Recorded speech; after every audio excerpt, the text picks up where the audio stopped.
ബെഥനിയുടെ ക്യാരിസം അനുസരിച്ചുള്ള ആധ്യാത്മികതയെക്കുറിച്ചാണ് ഇന്ന് നമ്മൾ ധ്യാനിക്കുന്നത്. ബെഥനിയുടെ ക്യാരിസത്തിൻ്റെ ആമുഖമായ കാര്യങ്ങൾ പിന്നെ നമുക്ക് കേൾക്കാം. ഇപ്പോൾ നമുക്ക് ബെഥനിയുടെ ക്യാരിസം അനുസരിച്ചുള്ള ആധ്യാത്മികത എന്താണ് എന്ന് നമുക്ക് ചിന്തിക്കാം. ബെഥാനിയൻ ആധ്യാത്മികത. ബെഥനിയുടെ ആധ്യാത്മികതയും മലങ്കര സഭയുടെ ആധ്യാത്മികതയും ഒന്നാണ്. അത് വചനാധിഷ്ഠിതമാണ്, ആരാധനക്രമത്തിൽ അധിഷ്ഠിതമാണ്, പരിശുദ്ധ കുർബാന കേന്ദ്രീകൃതമാണ്. വചനാധിഷ്ഠിതവും ആരാധനക്രമപരവും പരിശുദ്ധ കുർബാന കേന്ദ്രീകൃതവുമായ ആധ്യാത്മികത. മറ്റ് സവിശേഷതകളുമുണ്ട്, അപ്പോൾ നമുക്ക് പിന്നെ മനസ്സിലാക്കാം. ആദ്യം നമുക്ക് ഇവയെക്കുറിച്ച് ചിന്തിക്കാം. ആദ്യം വചനാധിഷ്ഠിതമാണെന്ന് പറയുമ്പോൾ വചനമനുസരിച്ച് എങ്ങനെ നമുക്ക് ഈ ആത്മീയതയിൽ വളരാം എന്ന് ചിന്തിക്കാം.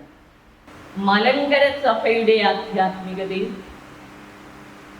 ബെഥനിയുടെ ആധ്യാത്മികതയും വചനാധിഷ്ഠിതമാണ്, ആരാധനക്രമത്തിൽ അധിഷ്ഠിതമാണ്, പരിശുദ്ധ കുർബാന കേന്ദ്രീകൃതമാണ്.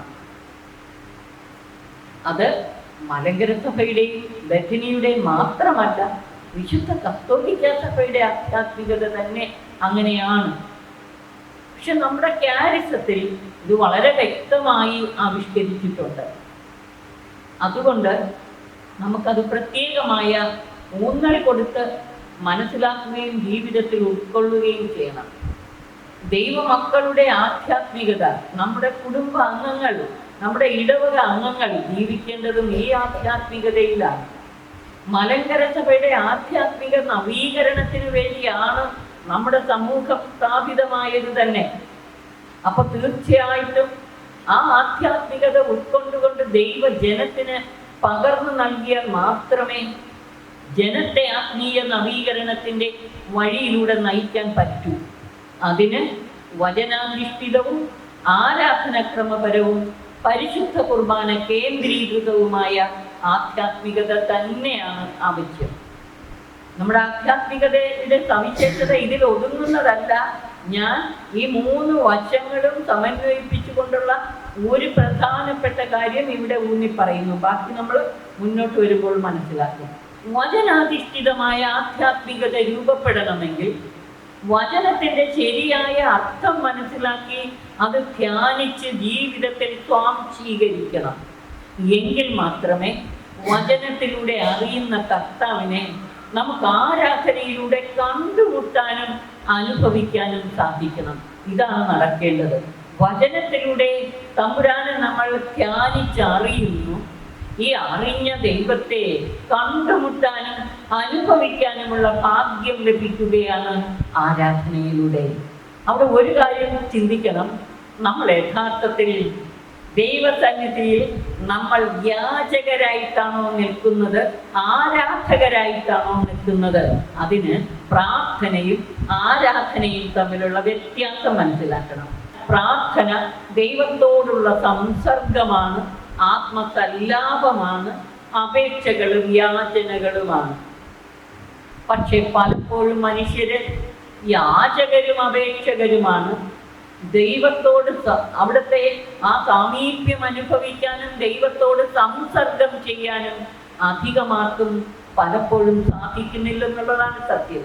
ദൈവത്തോടുള്ള സംസർഗം, അവിടത്തോടുള്ള ആത്മസല്ലാപം, ആ സൗഹൃദം, ഇതിൽ വളരുന്നവർക്കാണ് യഥാർത്ഥ ആത്മീയതയിലേക്ക് പ്രവേശിക്കാൻ സാധിക്കുന്നത്.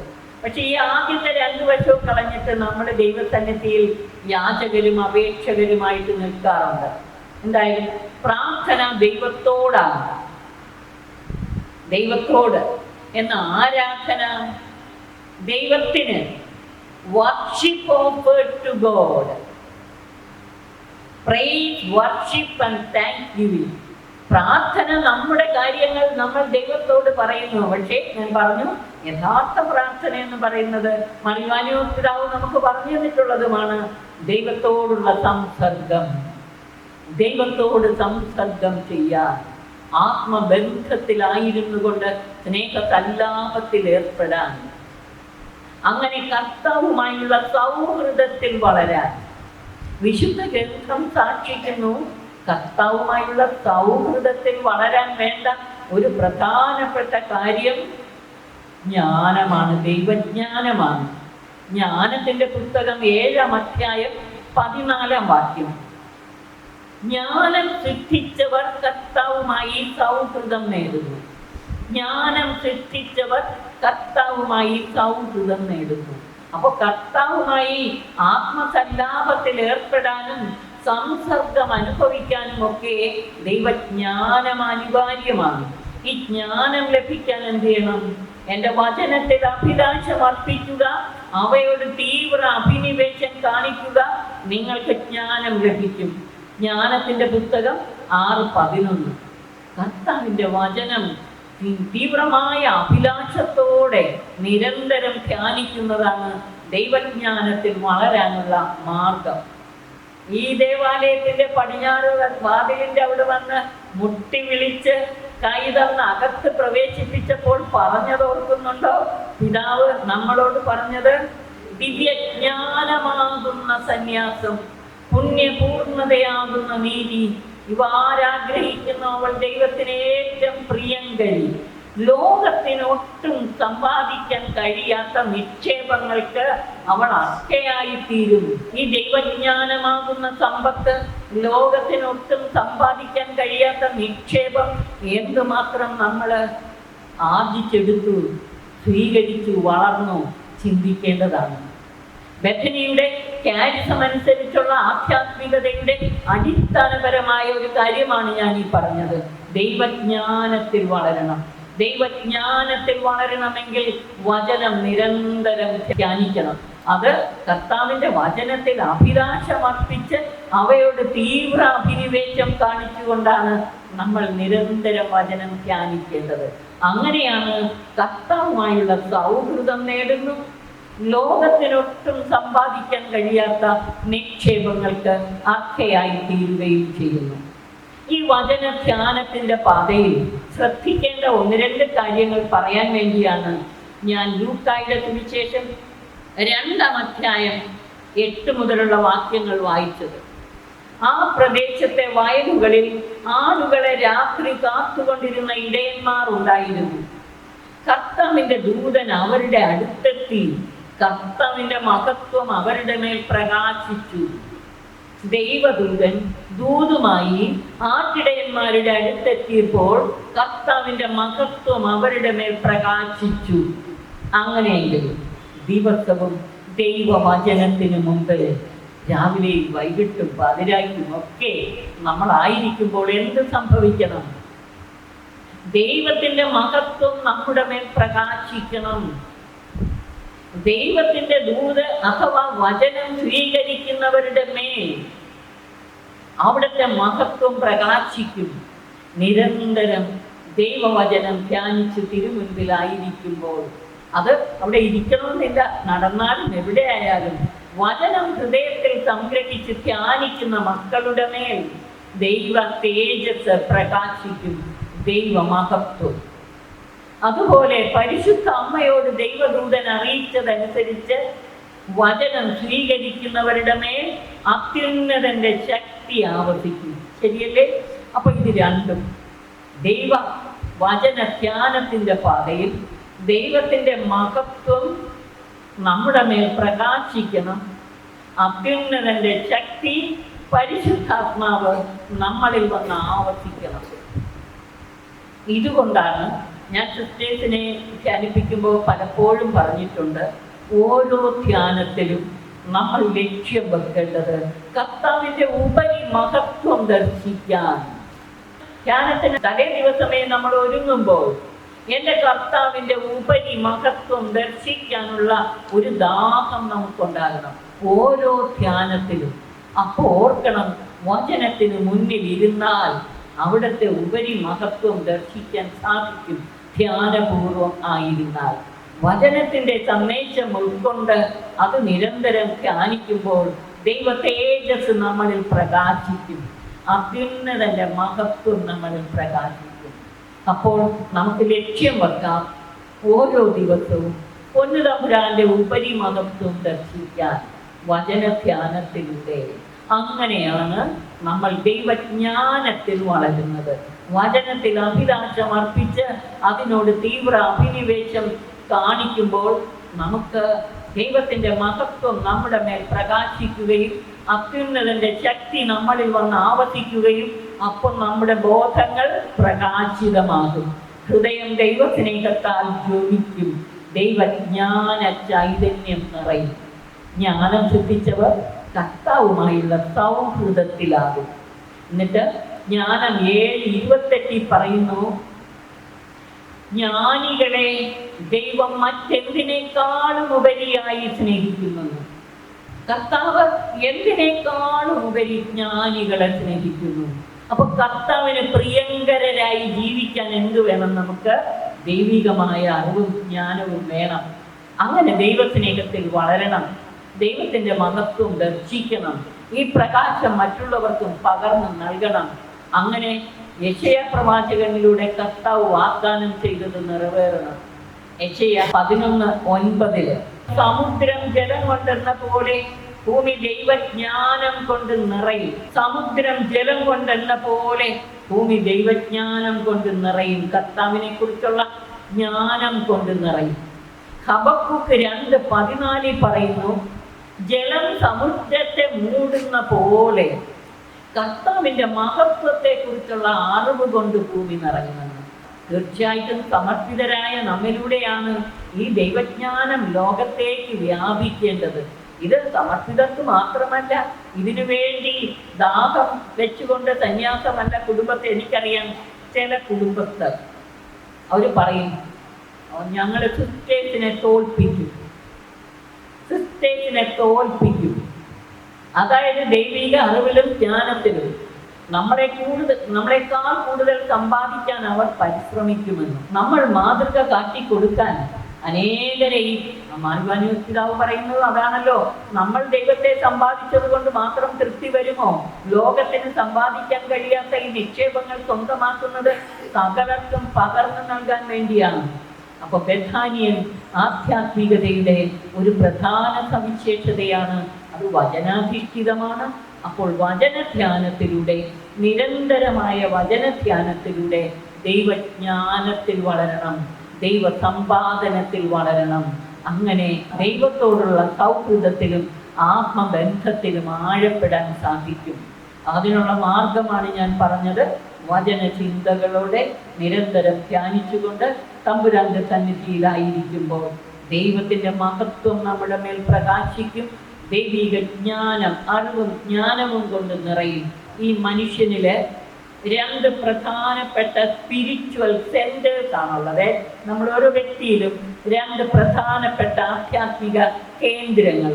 ഒന്ന് നമ്മളിലെ ബോധം, നമ്മളിൽ ദിവ്യബോധം ഉണരണം. യുക്തിയല്ല, അതിനപ്പുറത്ത് ദിവ്യബോധം, പരിശുദ്ധാത്മാവിനാൽ പ്രകാശിതമായ ബുദ്ധി, ഇൻസ്പിരേഷണൽ ഇന്റലിജൻസ് എന്ന് പറയും അതിനെ. ഇൻസ്പിരേഷണൽ ഇന്റലിജൻസ്, പരിശുദ്ധാത്മാവിനാൽ ദൈവാത്മ നിവേശിതമായ ബുദ്ധി പ്രകാശിക്കുമ്പോൾ നമ്മുടെ ബോധം പ്രകാശിതമാകും. ദൈവത്തിന്റെ മഹത്വം നമ്മുടെ മേൽ പ്രകാശിക്കും. മറ്റൊരു കേന്ദ്രമാണ് ഹൃദയം. ഹൃദയം ദൈവസ്നേഹത്താൽ ജ്വലിക്കുന്നു. പൗലോസ് ലീഹ പറയുന്നത് പോലെ തീഷ്ണതയിൽ മാന്യം കൂടാതെ ആത്മാവിൽ ജ്വലിക്കുന്നവരായി കർത്താവിന് ശുശ്രൂഷ ചെയ്യാൻ തക്ക വിധം ഹൃദയം ദൈവസ്നേഹത്താൽ നിറയുന്ന അനുഭവത്തിലേക്ക്. നിരന്തരമായ വചനധ്യാനത്തിലൂടെ ഇപ്രകാരം നമുക്ക് ദൈവികമായ അറിവും ജ്ഞാനവും ദൈവസ്നേഹ തീഷ്ണതയും നമ്മളിൽ ജനിക്കണം. ദൈവികമായ അറിവിലും ജ്ഞാനത്തിലും ദൈവസ്നേഹ തീഷ്ണതയിലും നമ്മുടെ ഓരോ ദിവസത്തെയും ആത്മശോധനയിൽ പ്രത്യേകം സ്ഥാനം കൊടുക്കേണ്ട ഒരു കാര്യമാണിത്. ഓരോ ദിവസവും ഇന്ന് ഞാൻ ദൈവികമായ അറിവിലും ജ്ഞാനത്തിലും എനിക്ക് എന്തുമാത്രം വളരാൻ കഴിഞ്ഞു, ദൈവസ്നേഹ തീഷ്ണതയിൽ വളരാൻ സാധിച്ചോ? അത് നമ്മൾ ഒരു ദിവസം ഒരാഴ്ച എടുക്കുമ്പോൾ ഈ ആഴ്ച എനിക്ക് എന്തുമാത്രം പുരോഗമിക്കാൻ സാധിച്ചു. 2 ആഴ്ചയാകുമ്പോൾ വീണ്ടും വിശുദ്ധ കുമ്പസാരം 2 ആഴ്ചയിലൊരിക്കൽ നടത്തുമ്പോൾ നമ്മുടെ പാപങ്ങൾ മാത്രമല്ല, നമ്മുടെ കടമയാണ് ഈ ആത്മീയ ചൈതന്യത്തിൽ വളരാൻ. ഞാൻ എന്തുമാത്രം എൻ്റെ ദൈവത്തോടുള്ള സ്നേഹബന്ധത്തിലും ദൈവികമായ അറിവിലും ജ്ഞാനത്തിലും വളരുന്നു, ഇക്കാര്യത്തിൽ എനിക്ക് എന്തുമാത്രം വളരാൻ സാധിച്ചു ഈ ഒരാഴ്ചക്കാലം അല്ലെങ്കിൽ 2 ആഴ്ചക്കാലം. 2 ആഴ്ചയിലൊരിക്കൽ കുമ്പസാരിക്കുമ്പോൾ എടുക്കേണ്ട, അതിൽ പറയേണ്ട ഒരു പ്രധാനപ്പെട്ട കാര്യം. അപ്പോൾ അതിന് പറഞ്ഞാൽ മാത്രം പോലെ ദൃഢനിശ്ചയം എടുത്തിട്ടാണ് നമ്മൾ പോയി കുമ്പസാരിക്കുന്നത്. അത് പാലിക്കാനും അതനുസരിച്ച് വളരാനും. കഴിഞ്ഞ കുമ്പസാരത്തിൽ ഞാൻ ഇതിനു വേണ്ടി എടുത്ത നിശ്ചയം ഇന്നതായിരുന്നു, അതിലെനിക്ക് വളരാൻ സാധിച്ചോ, അതോ അത് പാലിക്കാൻ സാധിച്ചോ, അതോ ഞാൻ തീരുമാനമെടുത്തു പക്ഷേ പിന്നെ ഓർത്തില്ല, അങ്ങനെയാണോ? ബോധപൂർവം കൃത്യമായും ഞാൻ ഈ ആത്മീയ വളർച്ചയ്ക്ക് വേണ്ടി പരിശ്രമിക്കുന്നുണ്ടോ? 1. 2, എന്നെ ഏൽപ്പിക്കപ്പെട്ടിട്ടുള്ള അനേകരുണ്ട്. ഏൽപ്പിക്കപ്പെട്ടിട്ടുള്ളവരും ഞാൻ കണ്ടുമുട്ടുന്നവരും എന്നെ കണ്ടുമുട്ടുന്നവരുമായ അനേകരുണ്ട്. അവരെ ഈ മേഖലകളിൽ വളർത്താൻ എനിക്ക് എന്തുമാത്രം സാധിക്കുന്നു, എന്തുമാത്രം ദൈവചൈതന്യം മറ്റുള്ളവർക്ക് പകർന്നു നൽകാൻ സാധിക്കുന്നു.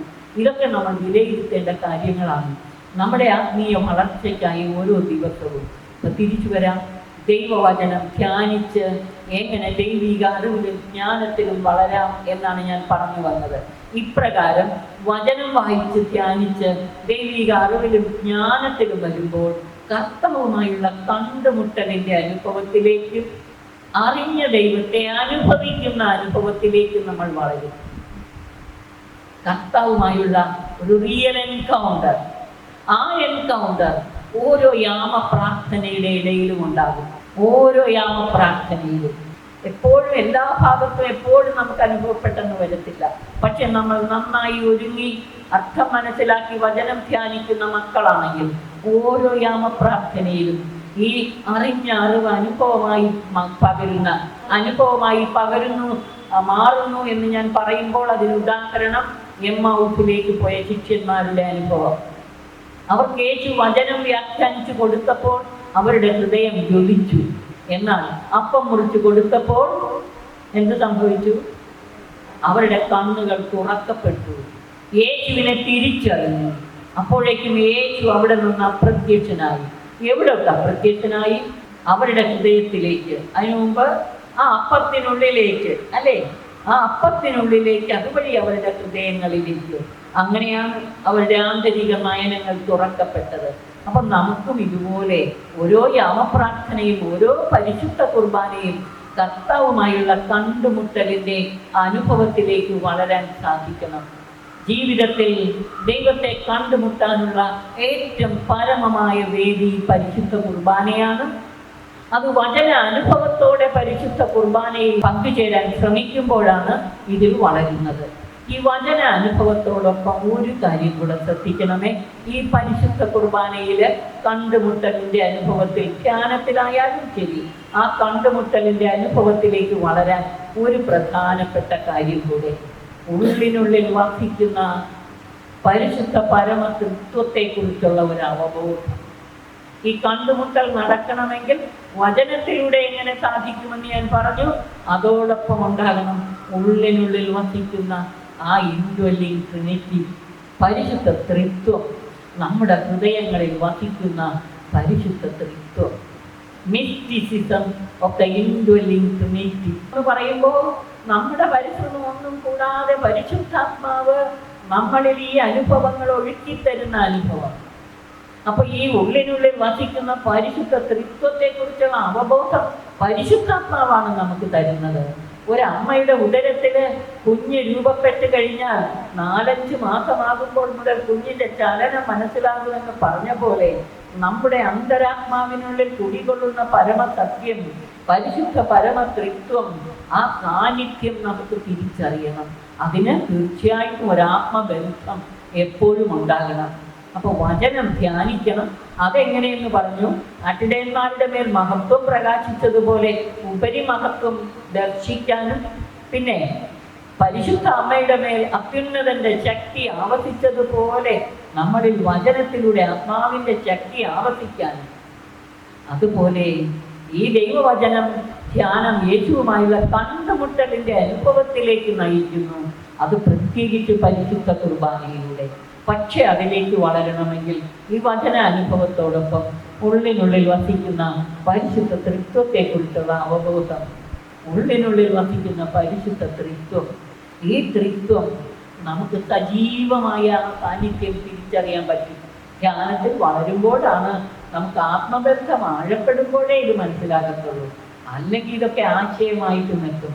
പക്ഷേ ഉള്ളിനുള്ളിലെ ആ ദൈവ സാന്നിധ്യം, അതിന് മറിവാനിയോ പിതാവ് പറഞ്ഞു തന്നിട്ടുള്ള മാർഗമാണ് ദൈവസംസർഗം അനുഭവിക്കുക. ദൈവസംസർഗം അനുഭവിക്കുക. ആ സംസർഗം നമുക്ക് ചുറ്റുമുള്ള സാന്നിധ്യമുണ്ട്, ഉള്ളിനുള്ളിലെ സാന്നിധ്യം. ആ ഉള്ളിനുള്ളിലെ സാന്നിധ്യത്തിലാണ് ദൈവ സംസർഗം അനുഭവിക്കാൻ ഏറ്റവും എളുപ്പം, അല്ലേ? ദൈവ സംസർഗം അനുഭവിക്കാൻ ഏറ്റവും എളുപ്പം ഉള്ളിനുള്ളിൽ വസിക്കുന്ന ദൈവത്തെ. ആ ഉള്ളിനുള്ളിൽ വസിക്കുന്ന ദൈവത്തെ നമ്മൾ നിരന്തരം അനുഭവിക്കാമെങ്കിൽ കർത്താവുമായുള്ള സജീവമായ കണ്ടുമുട്ടലിൻ്റെ അനുഭവം ഉണ്ടാകും. അതുപോലെ mysticism of the indwelling Trinity. അപ്പൊ ഇവിടെ ഈ മിസ്റ്റിസിസം ഓഫ് ദ ഇൻഡ്വെല്ലിംഗ് ട്രിനിറ്റിയിൽ വരുമ്പോൾ 3 മേഖലകൾ ഒരുമിച്ച് വരുന്നു. ഒന്ന്, മിസ്റ്റിസിസം ഓഫ് ദ വേർഡ്, വചനത്തിന്റെ പ്രവൃത്തിയാലുള്ള ആത്മാവിന്റെ അഭിഷേകം, mysticism of the word. Second, Eucharistic mysticism, പരിശുദ്ധ കുർബാനയിലൂടെ ആത്മാ അഭിഷേകത്തിലേക്ക്. അപ്പോ മിസ്റ്റിസിസം ഓഫ് ദ വേർഡ്, വചനത്തിന്റെ അതുല്യ ശക്തിയാലെ നമ്മിൽ നിറയുന്ന പരിശുദ്ധാത്മ, നമ്മുടെ പരിശ്രമം കൊണ്ടല്ല, ആഗ്രഹിച്ച് സഹകരിക്കുന്ന മക്കളിൽ അത്യുന്നതന്റെ ശക്തി വന്ന് ആവസിക്കും. ഒരാഗ്രഹവും ഇല്ലാതെ ആളുകളെ മേച്ചുകൊണ്ട് നടന്ന ആട്ടിടയന്മാരുടെ മേൽ പോലും വന്ന് ആവസിച്ചത് ഓർക്കുക. അപ്പൊ തീർച്ചയായിട്ടും ഇത് നമുക്ക് അന്യമല്ല. നമ്മൾ ആഗ്രഹിക്കുകയും ദൈവത്തോട് സഹകരിക്കുകയും ചെയ്താൽ നമുക്ക് ഈ അനുഭവത്തിലേക്ക് വളരാൻ സാധിക്കും. പ്രിയപ്പെട്ട സിസ്റ്റേഴ്സെ, ബഥനിയുടെ 2-ാം നൂറ്റാണ്ട് നമ്മൾ ആത്മനിറവിന്റെ ഒരു നൂറ്റാണ്ടാക്കി മാറ്റാൻ ആഗ്രഹിക്കുന്നെങ്കിൽ, അതുപോലെ നമ്മിലൂടെ കൃപാപ്രവാഹം മറ്റുള്ളവർക്ക് നൽകാൻ നമ്മൾ ആഗ്രഹിക്കുന്നെങ്കിൽ, ഈ വചനത്തിൻ്റെയും പരിശുദ്ധ കുർബാനയുടെയും ഉള്ളിനുള്ളിൽ വസിക്കുന്ന പരിശുദ്ധ ത്രിത്വത്തിൻ്റെയും അനുഭവത്തിൽ ആഴപ്പെടണം. ഇതാർക്കും നിരസിക്കപ്പെട്ടിട്ടുള്ളതല്ല, എല്ലാവർക്കും സൗജന്യമായി നൽകാൻ. പക്ഷെ ആ മിസ്റ്റിസിസം എന്ന വാക്ക് കേൾക്കുമ്പോൾ എല്ലാവർക്കും അതെനിക്ക് പറ്റത്തില്ല. അതിൻ്റെ അർത്ഥം ഞാൻ എൻ്റെ വഴിയെ പൊയ്ക്കോളാം, ദൈവം എന്നെ നയിക്കുകയൊന്നും വേണ്ട എന്ന്. കാരണം മിസ്റ്റിസിസം ദൈവത്തിൻ്റെ വഴിയാണ്, അസറ്റിസിസം നമ്മൾ പരിശ്രമിച്ചെടുക്കുന്നതാണ്. എനിക്ക് മിസ്റ്റിസിസം ഒന്നും പറഞ്ഞിട്ടില്ല എന്ന് ചിലർ പറയും. നോ, ക്രിസ്തീയ ആധ്യാത്മികത ബേസിക്കലി മിസ്റ്റിക്കലാണ്. ക്രിസ്തീയ ആധ്യാത്മികത അടിസ്ഥാനപരമായി മിസ്റ്റിക്കലാണ്. നമ്മുടെ പിതാവ് 20-ാം നൂറ്റാണ്ടിലെ ഒരു വലിയ ജ്ഞാനയോഗിയായിരുന്നല്ലോ. നമ്മളൊക്കെ ആ ജ്ഞാനത്തിലേക്ക് വളരണം, എല്ലാവരെയും വളർത്തണം. ഈ നമ്മുടെ ഉള്ളിലെ പരിശുദ്ധ ത്രിത്വത്തിന്റെ ആ ബന്ധത്തിലേക്ക് വന്ന നമ്മൾ വലിയൊരു നിധി കണ്ടെത്തി. പ്രിയപ്പെട്ട സിസ്റ്റേഴ്സേ, വലിയൊരു നിധി, ജീവിതത്തിലെ ഏറ്റവും വലിയൊരു നിധി കണ്ടെത്തിയ അനുഭവമാണ് ഈ അന്തരാത്മാവിനുള്ളിൽ കുടികൊള്ളുന്ന പരിശുദ്ധ ത്രിത്വം. മാമോദീസായിലൂടെ നമ്മളൊക്കെ ത്രിത്വത്തിന്റെ ആലയങ്ങളായതാണ്. ഓരോ ദിവസവും പരിശുദ്ധ കുർബാനയിലൂടെ ഈ അനുഭവത്തിലേക്ക് വളരേണ്ടവരാണ്. അങ്ങനെ ധ്യാനത്തിൽ വളരുമ്പോൾ ഈ ഉള്ളിനുള്ളിലെ പരിശുദ്ധ ത്രിത്വത്തിന്റെ ആ വാസം അതിശക്തമാകും. ഇത് കർത്താവിന്റെ വാഗ്ദാനമാണ്, അല്ലെ? എന്നെ സ്നേഹിക്കുന്നവൻ എൻ്റെ വചനം പാലിക്കും.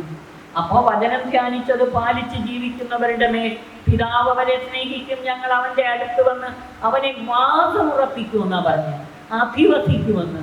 ഒരിക്കലും വേർപിരിയാതെ വിട്ടുമാറാതെ പരിശുദ്ധ ത്രിത്വം വന്ന് നമ്മുടെ ഹൃദയങ്ങളിൽ അധിവസിക്കുമെന്ന്. ഈ ഒരു വലിയ അനുഭവം നമ്മുടെ ജീവിതത്തിലെ ഏറ്റവും വലിയ നിധി കണ്ടെത്തിയ അനുഭവം. അപ്പൊ ഈ 3 മേഖലകൾ, വചനത്തിൻ്റെയും പരിശുദ്ധ കുർബാനയുടെയും അതുപോലെ ഉള്ളിനുള്ളിൽ വസിക്കുന്ന പരിശുദ്ധ ത്രിത്വത്തിന്റെ അനുഭവവും, അനുദിനം ഈ അനുഭവത്തിലേക്ക് വളരുമ്പോഴാണ് ദൈവസമ്പാദനം ലക്ഷ്യമാക്കിയുള്ള നമ്മുടെ ജീവിതം അന്വർത്ഥമാകുന്നത്, അല്ലേ? ദൈവസമ്പാദനമാണ് ദൈവസേവനത്തെക്കാൾ അത്യുത്തമം എന്ന് പറഞ്ഞു തന്ന പിതാവ് ആ വഴിയിലേക്കാണ് നമ്മെ ആഹ്വാനം ചെയ്യുന്നത്. നിങ്ങളുടെ സ്വർഗ്ഗസ്ഥനായ പിതാവ് പരിപൂർണനായിരിക്കുന്ന പോലെ നിങ്ങളും പരിപൂർണരായിരിക്കുവിൻ. ദൈവത്തിന്റെ പരിപൂർണതയിലേക്ക് വളരണമെന്ന്. അതുപോലെ പിതാവായ ദൈവം പറഞ്ഞു ദൈവത്തിന്റെ പരിശുദ്ധിയിലേക്ക് വളരണമെന്ന്. ഞാൻ നിങ്ങളുടെ ദൈവവും കർത്താവുമായവൻ പരിശുദ്ധനായിരിക്കുന്ന പോലെ നിങ്ങളും പരിശുദ്ധരായിരിക്കും. ദൈവത്തിൻ്റെ പരിശുദ്ധിയിലേക്കും പരിപൂർണതയിലേക്കും വളരണം. ഈ അനുഭവത്തിലേക്ക് വരുമ്പോൾ നമ്മുടെ ക്യാരിസം ലക്ഷ്യം വെക്കുന്ന പ്രധാനപ്പെട്ട 3 കാര്യങ്ങൾ വ്യക്തമാകും കേട്ടോ. നമ്മുടെ ക്യാരിസം ലക്ഷ്യം വെക്കുന്ന, അല്ലെങ്കിൽ നമ്മുടെ മാറിവാനിയോസ് പിതാവ് പറഞ്ഞു തന്ന എല്ലാ ക്രിസ്ത്യാനികളും ലക്ഷ്യം വെക്കേണ്ട 3 കാര്യങ്ങൾ. 1, എല്ലാവരും ഒന്നാകുക എന്ന ലക്ഷ്യം. അതിന് പിതാവ് പറഞ്ഞേക്കുന്നത് എങ്ങനെയാണ്? ക്രൈസ്തവരെല്ലാവരും സത്യസഭയെ ആശ്ലേഷിക്കണം. അങ്ങനെ ലോകത്തിൽ ഒരു സഭയെ ഉള്ളൂ എന്ന് വരണം. അത് ഈശോ വാഗ്ദാനം ചെയ്തിട്ടുള്ളതുമാണ് അല്ലേ? ഒരിടേനും ഒരാട്ടിൻ പറ്റവും ആകുമെന്ന്. അതുപോലെ ഈശോയുടെ അന്തിമ അഭിലാഷത്തിലെ പ്രാർത്ഥന ഓർക്കുന്നുണ്ടോ? പിതാവേ, നാം ഒന്നായിരിക്കുന്ന പോലെ അവരും തമ്മിൽ ഒന്നാകണം.